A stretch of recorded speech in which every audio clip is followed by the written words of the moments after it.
In this free church, we come together without creed, focusing instead on our shared values of justice, equity and compassion, of mutual acceptance of our diverse ways of being as we seek to connect ourselves more fully with the unfolding truths of this life and our world. We come together in the firm conviction that community is possible, that peace is more than just a dream.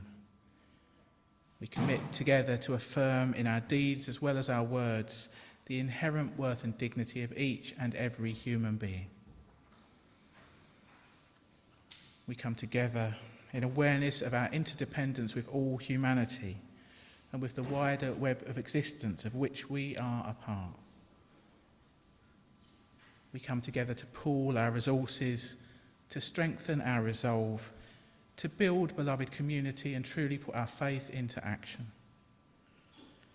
And as we gather, we sense our connectedness with all who have come together this morning, all who have ever walked through our doors or joined our gathered community via the internet, and all those who may yet discover this place to be their spiritual home. So whoever you are, however you are, wherever you are, know that you are welcome here this morning just as you are, and let us bring our whole selves to this precious hour of worship. Well, these words from Maureen Caloran welcome all those who have gathered for our Sunday service. Welcome to those of you who are here in person at Essex Church, to all who are joining us from far and wide online via Zoom, and indeed anyone who's listening in via the podcast or watching on YouTube at a later date. For anyone who doesn't know me, my name is Jane Blackall and I'm minister with Kensington Unitarians. This morning's service is titled Kinds of Minds. The theme was chosen in honour of Neurodiversity Celebration Week, which concludes today.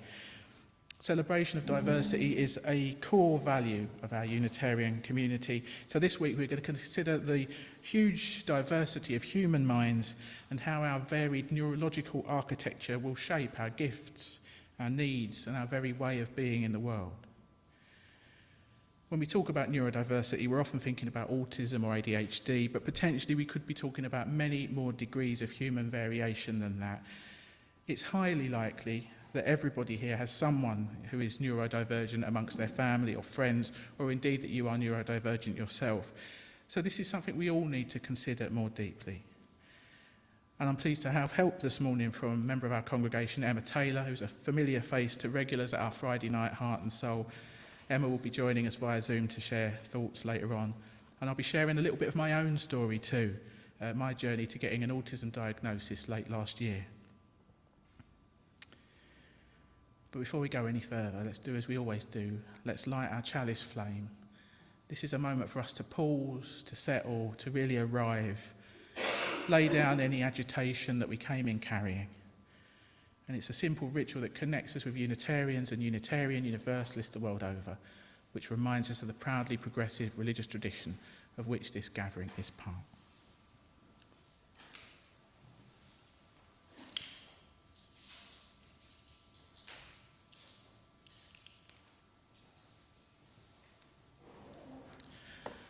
We are all gifted in differing ways with various strengths and talents. We are all holy, part of this universe and the whole interdependent web. So we light this chalice to cherish our diversity and to hold each other in sacredness. Time to sing. Our first hymn this morning is in your purple hymn books. If you're in the church, number 194, We Light the Flame. This is a reminder of all the principles that we gather around. For those of you who are on Zoom, the words will be up on your screen as they will for all the hymns this morning. Feel free to stand or sit as you prefer, and let's sing up as best we can, We Light the Flame. Oh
So let's take all our joys and concerns, both spoken and unspoken, into an extended time of prayer and reflection now.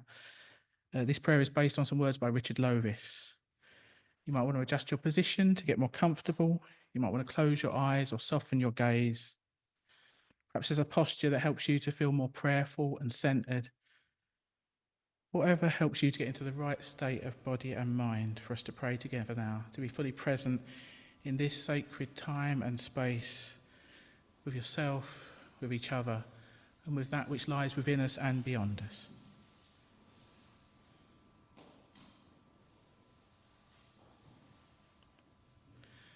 Spirit of life, God of all love, in whom we live and move and have our being,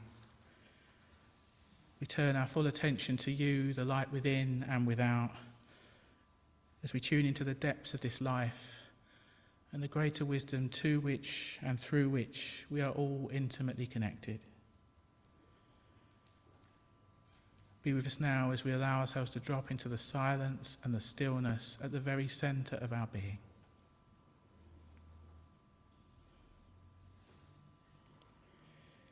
In coming here to worship, we each bring with us our own deepest needs and the deepest needs of those we love and care about the most.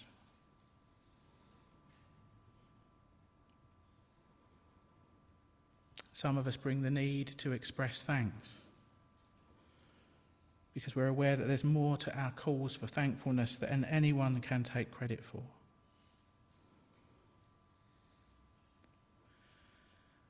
Some of us bring the need to be contrite and feel forgiven because we realise that in spite of all our efforts to make amends, there are still wounds left unhealed and things that were said and done which cannot be unsaid or undone.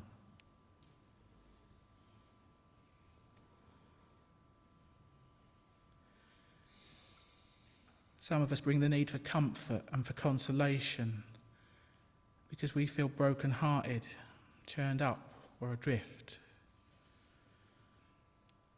There is a keen distress or loss in our lives or in the wider world which is beyond the reach of gentle words and the gestures of kindly souls.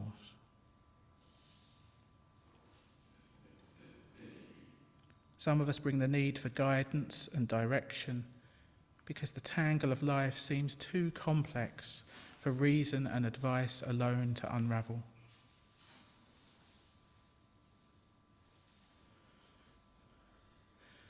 So in a few quiet moments now, let us each take some time to pray inwardly and silently the prayers of our own hearts, calling to mind all those souls we know to be suffering this day, whether close to home or on the other side of the world.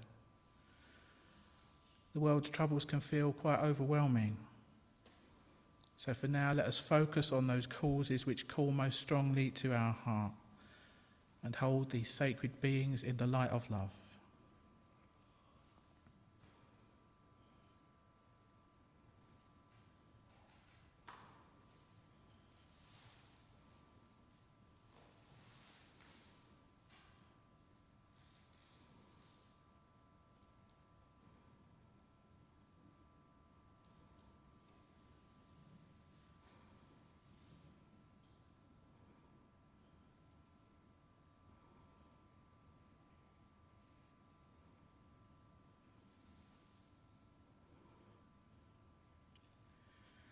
And let us also pray for ourselves. For we too are sacred beings who face our own struggles and muddle through life's ups and downs as best we can. Let's take a few moments to reflect on our own lives and to ask for what we most need this day, maybe comfort or guidance, insight or forgiveness, what we need in order to flourish. Let us offer up both our sufferings and our tender hopes to the one that holds all.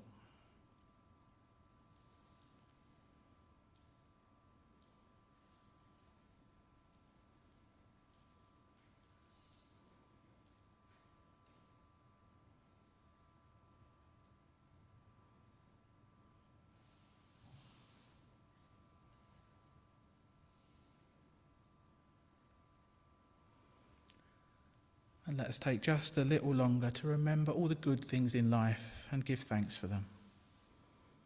All those moments this week when we've encountered kindness, generosity, or pleasure. When others have reached out to us, helped us get by, or perhaps the world's beauty has just overflowed. Let us cultivate that spirit of gratitude as we recall all those moments that have lifted our spirits.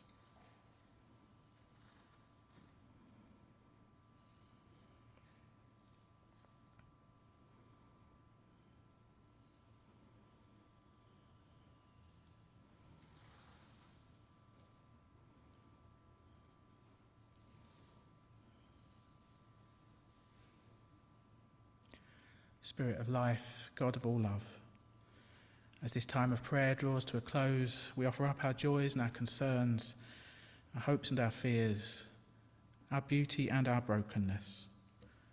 And we call on you for insight, healing and renewal. As we look forward now to the coming week, help us to live well each day and be our best selves, using our unique gifts in the service of love, justice and peace. Amen. Time to sing again. Our second hymn is number 147 in the Purple Books, a suitable hymn for the spring season, though it's not quite so springy this morning. Spirit of earth, root, stone and tree.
Thank you. And hi, everyone. My name's Emma. I've been coming to Heart and Soul online and sometimes to the Sunday services online for a couple of years now. For those of you who haven't met me, I'm a clinical psychologist. And for over 20 years, a large part of my work has been with neurodivergent people. And my early training and professional experience around autism and ADHD actively got in the way of me recognizing it in myself until fairly recently. And thanks in part to hearing other perspectives directly from neurodivergent people, I began a journey that led to me being diagnosed with both autism and ADHD 2 years ago. And the idea of neurodivergence starts from the principle that all human brains and nervous systems and bodies are different from each other. But we can usefully group together people who have some kind of similar characteristics. And the majority of people's brains have a lot in common in terms of how they sense the world, how they process information, how they pay attention and shift focus, how they extract meaning from spoken and written language, and so on. And anyone who belongs to this majority group, we can describe them as neurotypical. But then there are lots of specific ways in which some people's brains and so on can operate differently. And we can collectively describe all of these different ways of being in the world as neurodivergence. And there are specific labels within that, like dyslexia, ADHD, autism, dyspraxia, and so on. And some people would broaden that out to include things like acquired brain injuries or trauma or dementia. It's hard to give exact numbers for how many people are neurodivergent because our understanding of and ability to recognize different neurodivergences has changed so drastically over the last few decades.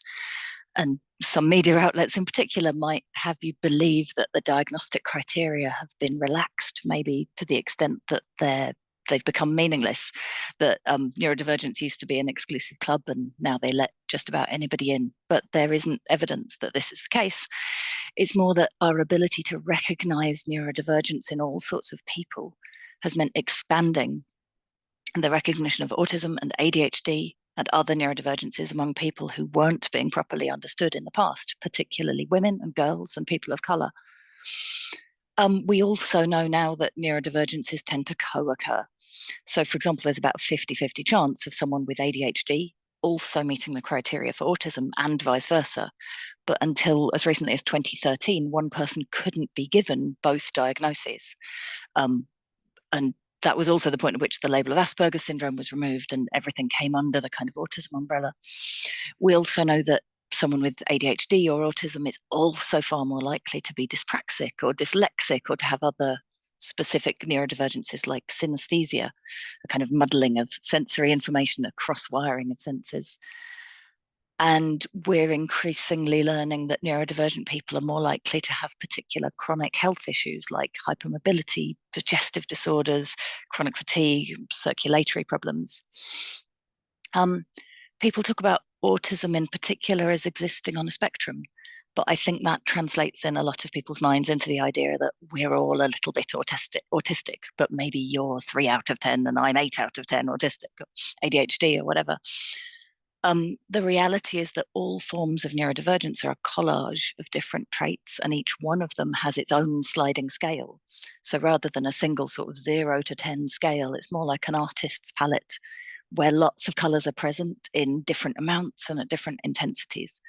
If you like a more technical metaphor, I often picture a sound engineer's mixing desk with sliders all set at different levels for different people so that any one person has a range of traits at different levels. And neurotypical people tend to be unsurprisingly typical. They tend to be somewhere around the middle of the scale on everything we can measure.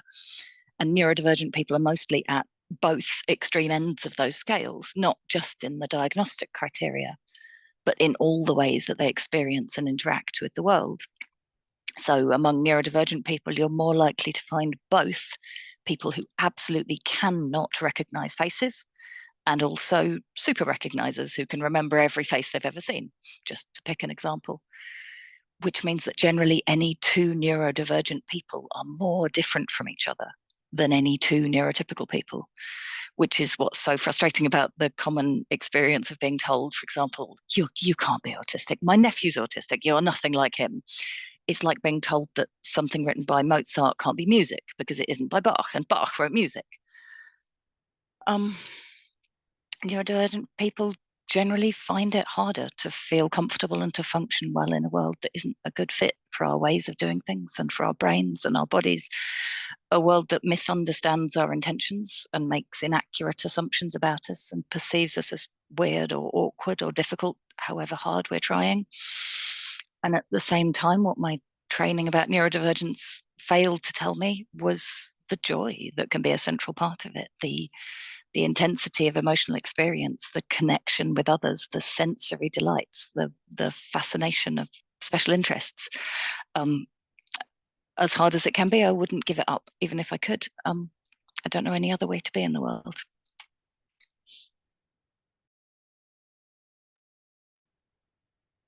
Thanks so much, Emma. We're moving into a time of meditation now. To take us into stillness, I'm going to share a poem from this little book, Kaleidoscopic Minds, an anthology of poetry by neurodivergent women. The poem I'm going to share is by Sharmina Kumari, who works as a paediatrician when she's not writing poetry. She's writing from the perspective of someone with an ADHD diagnosis, but I think the message is one that most of us probably need to hear, whether we're neurodivergent or neurotypical.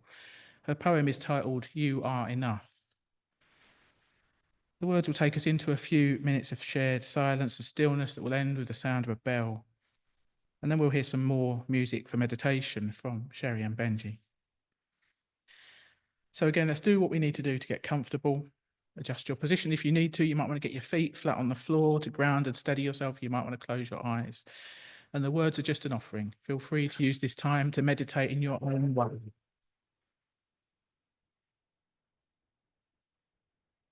You are enough when there's beds to be made and the laundry to do and bills to be paid. You are enough when there's deadlines to meet and a small person begs to play at your feet. You are enough when you're stuck in a rut and you just can't remove the fear in your gut. You are enough when the world seems to cope and all you can do is to keep things afloat. You are enough. Leave the guilt, drop the shame. Be kind to yourself. There is no one to blame. You are enough. You are all you can be. More than enough. I just wish you could see.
Intricate Beauty by Quinn Gormley. This piece by Unitarian Universalist Quinn Gormley reflects on her experience of ADHD. She writes, "When my hospital chaplaincy cohort completed our final reviews, we had to give and receive feedback from our peers, not just our supervisor. One of my peers clearly struggled to speak to me honestly, fearful of hurting my feelings. 'Quinn,' he said, 'you know a lot, like so much, and I love talking to you, but I think you might have an easier time relating to people if you dialed back the information. It's a lot to take in sometimes.' I deflated, not because this was shocking to hear, but because it was terribly familiar. I've received similar feedback my whole life, and I've worked hard to rein it in. In part, the struggle comes from a lack of understanding. If I were lost in grief, the first thing I'd want to know is the words for it, and the theory, and the pathway. How else do you get unlost without a map? Information is a coping mechanism. It gives me hope. In my experience, people who aren't neurodiverse tend to frame neurodiversity as symptoms of inconvenience to people around them. My ADHD is being overexcited, distractible, fidgeting, being too much. This is not what it feels like on the inside. For me, my ADHD means beauty. The world around us is so unbelievably beautiful that it simply demands my attention. ADHD is only disabling, at a psychological level, because the world is too big to admire fully. Everything is interesting. Sadly, I can't pay attention to it all. One way I cope is to info dump. I love to share information, and I love to hear other people share it too. My other coping mechanism is hyperfixation. I can fall down a hole of fascination with the intricate beauty of something so specific. It's so distracting and so painful to keep myself. It's so distracting and painful to keep it to myself. God made it this way, I think, and it's incredible. I have to show you so I can love it too. Just look, the world is beautiful." Quinn concludes with some words of prayer. "Spirit of wondrous creation, I thank you today for the attention you give to each corner of creation, each iota of beauty, each afterthought of awe. I am blessed to live in a world so beyond my comprehension. May I never cease to be amazed by each detail."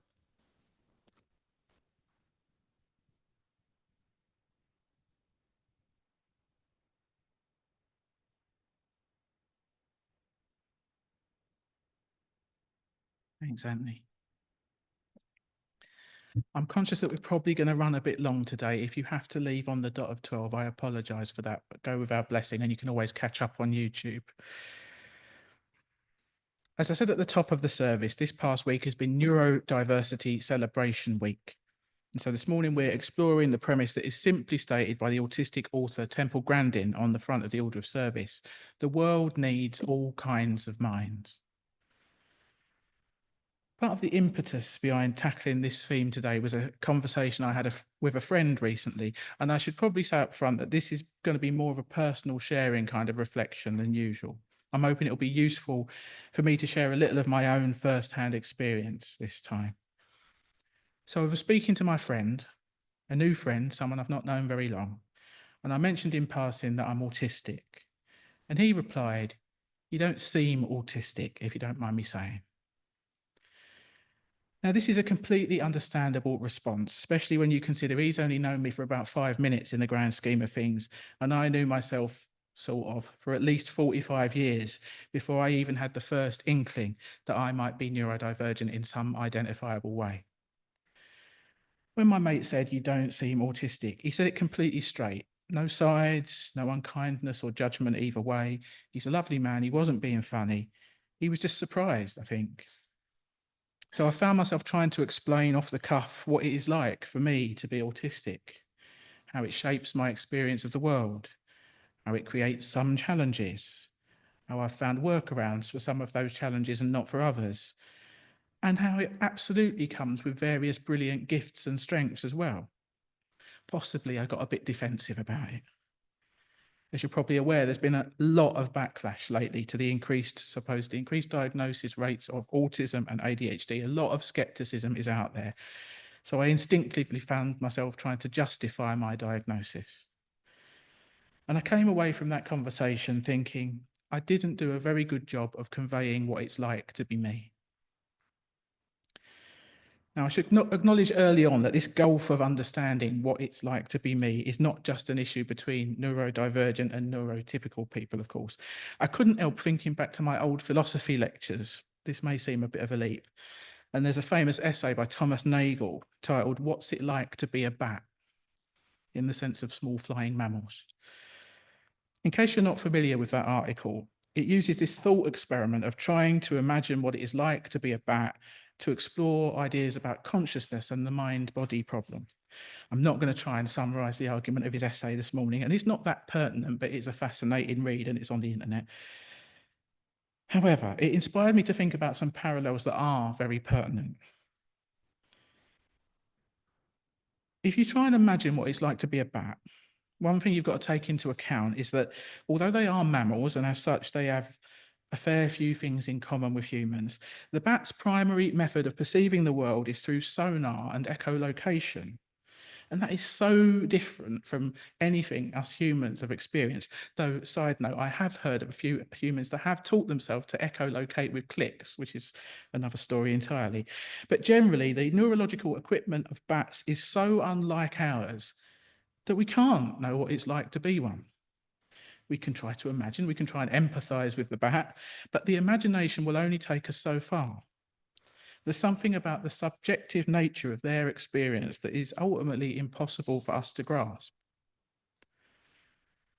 So if we bring our attention back to humans, on the whole, we haven't got such drastic and obvious differences between ourselves as there are between human and bats. That seems a funny thing to say, but stick with me. Still, there is great diversity and variation in how we humans are wired up neurologically.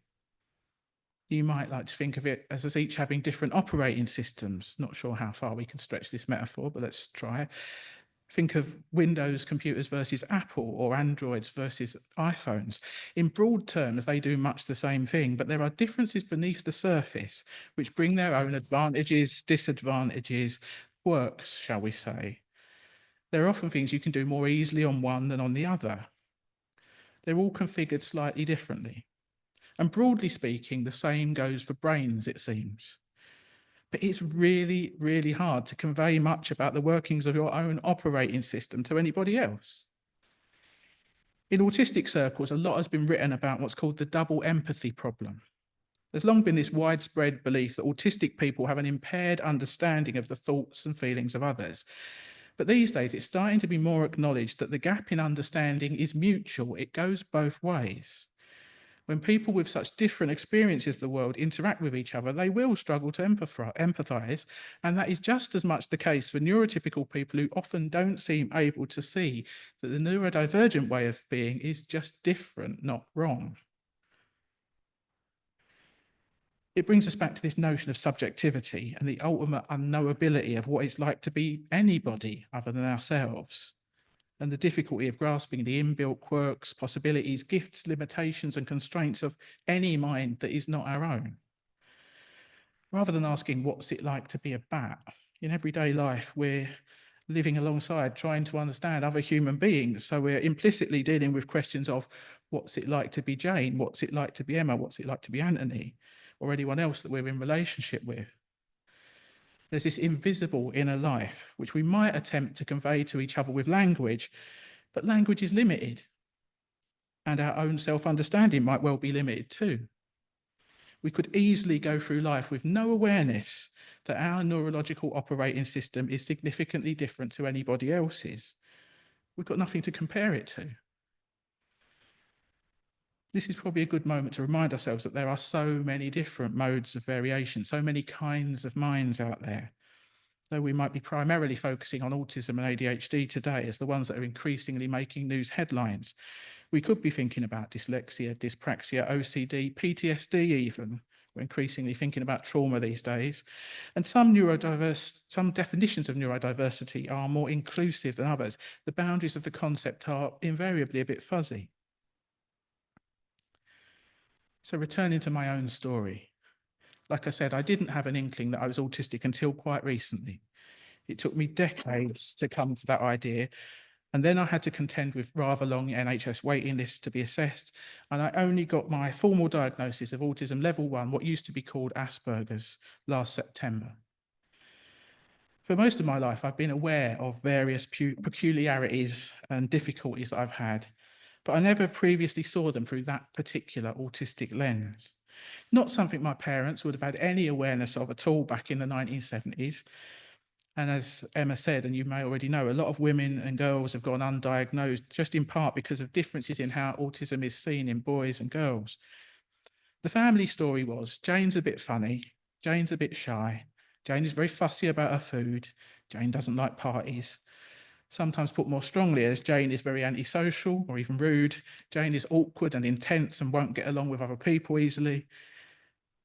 People who have known me, mainly looking at Juliet and Michaela here, people who have, and Heidi, of course, people who've known me since I first came to this church in my mid-20s will tell you that I hardly spoke a word to anyone back then. I sat roughly where Jasmine is sitting and kept myself to myself. I lurked, and even to come into this unfamiliar space for the first time was a huge deal for me. Over time, it's got easier because of the familiarity, the repetition, the regularity. They soothed me enormously. Over the years, I realised I've spent a lot of time on my own and still do because I get overwhelmed so easily by so many everyday situations and experiences that most other people seem to find either neutral or actively enjoyable.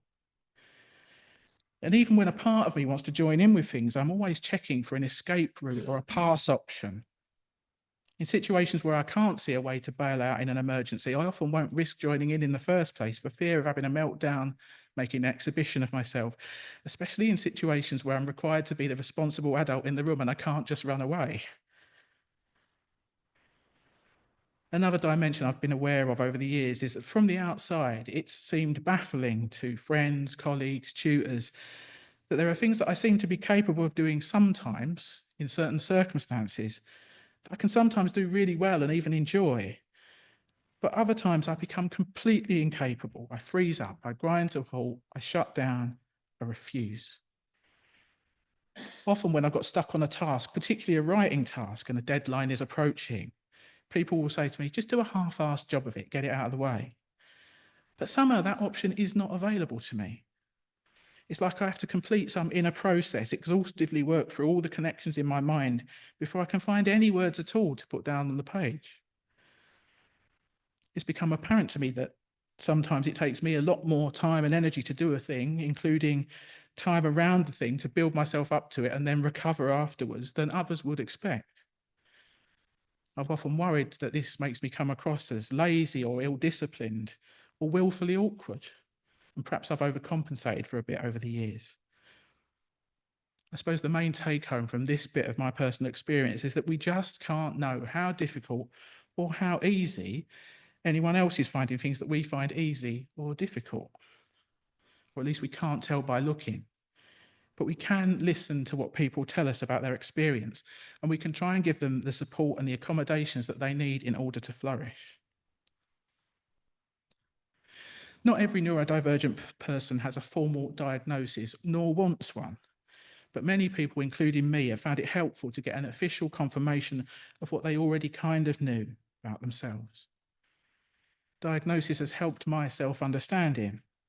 It's helped me to feel better about both my autistic struggles and my gifts. It's put me in touch with a wider community of neurodivergent people who have similar experiences, and that has been very validating and supportive.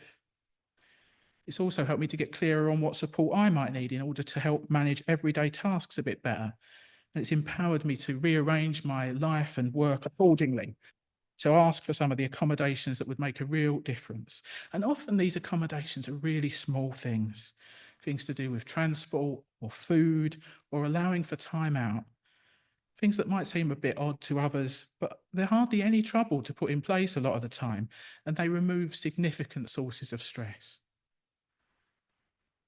For years and years, I wanted to be a minister, and I just couldn't see how I could possibly cope with the expectations placed on a minister's life. There seemed to be just one model of ministry, one way of doing things, and you could either do it that way and conform to the norm, or not do it at all. I felt so torn. I was sure that I was called to ministry. I was sure I had something useful to offer, but I feared that trying to conform to that traditional way of doing things would break me. Thankfully, here at Essex Church, I have been very lucky to have such an understanding committee who have been flexible and supportive and made those accommodations that have enabled me to flourish. Without them, I just would not be able to do ministry. And I'm really aware of all those people who are not so lucky. People who have got incredible gifts to offer to the world, but who are prevented from doing so, largely disabled by arbitrary and unnecessary assumptions, norms and conventions about how things should be done, or by the reluctance to make these often quite simple accommodations that would enable them to flourish. This is, of course, a justice issue. We can collectively choose to give people the support they need. And unfortunately, it's such a live issue right now in light of the appalling culture wars being stoked around autism and ADHD and our government's proposed cuts to benefits for disabled people. There is too much for me to say about this topic. I could go on, but perhaps the most important thing to take away is, as ever, an affirmation of our shared humanity, the inherent worth and dignity of every person. Each one of us carries the divine light within. So let's do what we can to embrace diversity in all its forms, to encourage flourishing and enable everybody's light to shine. In that spirit, I'm going to close with an adapted prayer poem by Irina Kim Eubanks titled "For a House We Can All Live In." God of creativity, of diversity, multiplicity, and accessibility, you say in your house are many rooms.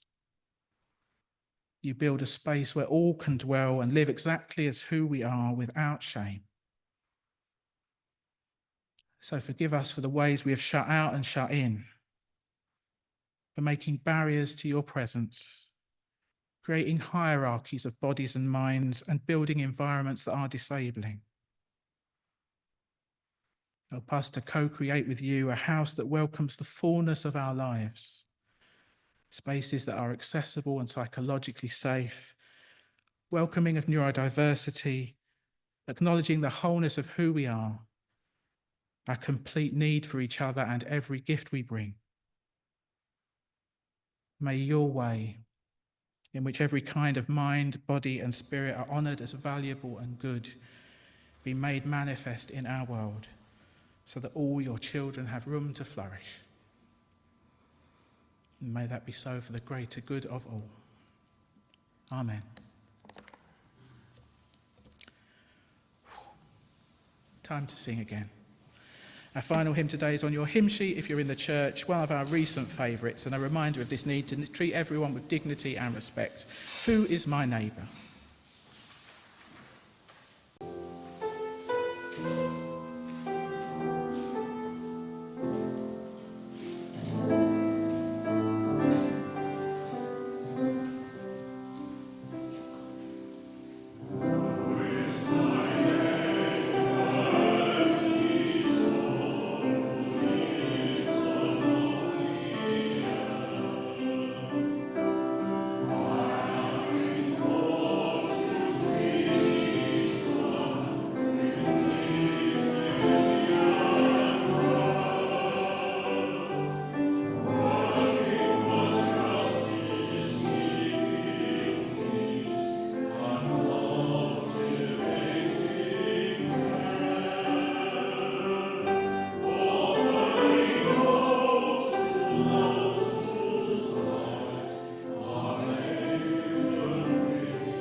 Just a few announcements then. Thanks to Ramona for tech hosting in challenging circumstances. Thanks to Charlotte for co-hosting online. Thanks to Emma for her reflection and Antony for our reading. Thanks to Ben, Sherry and George for wonderful music as ever. Thanks to John for greeting, and I see Pat and Anna have gone out to put the kettle on. If you're here in person, do stay for tea and cake. We've got Victoria Sponge this week in honour of Chloe, who's had a birthday recently. Tonight we've got the Better World Book Club, which is on Every Kind of People by Catherine Falk. If you're expecting to come to that and you haven't already got the link, drop me a line to make sure I send it to you. Next month we are reading The Life Inside by Andy West. He's a man who goes and teaches philosophy in prisons, and it's all about that experience. Got a few copies to loan out if you want to take one with you. Just let me know you're taking it. Community singing should be back this Wednesday, all being well. Let me know if you're planning to come. That's always a brilliant night, but we never know if it's going ahead to the last minute, so make sure I can tell you if it's on or not. Friday at 7, we've got Heart and Soul online. And what else have we got coming up? The Easter service and congregational lunch on the 20th of April. Liz Tuckwell is organising the lunch, so let her know if you want to bring anything. And we've got a tea dance on Sunday, the 4th of May. I'm plugging that especially because it's unofficially part of my 50th birthday celebration, so it would be lovely to have a good turnout for that.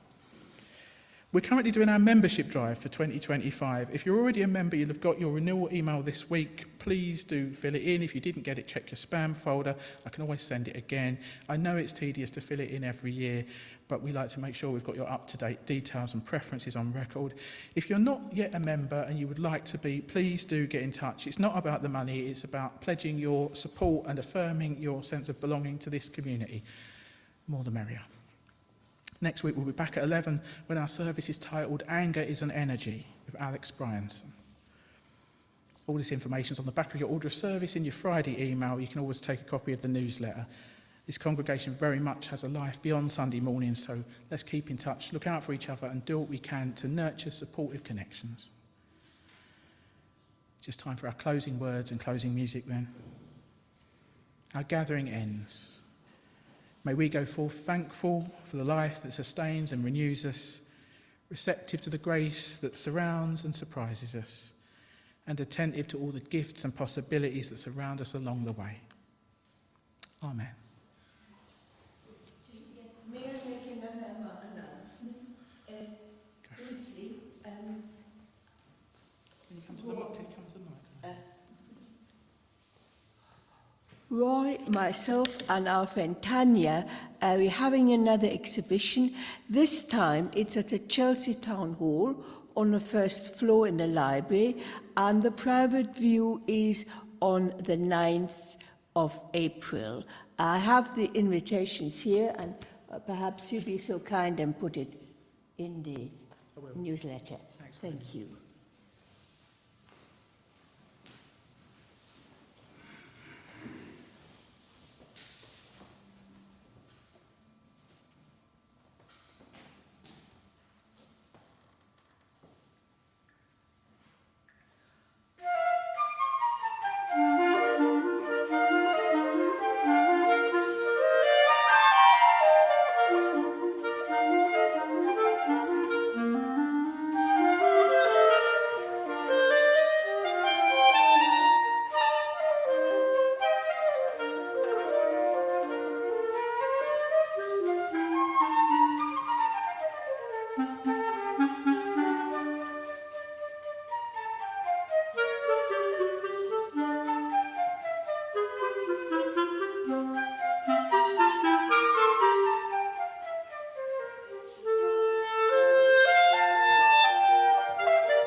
Thank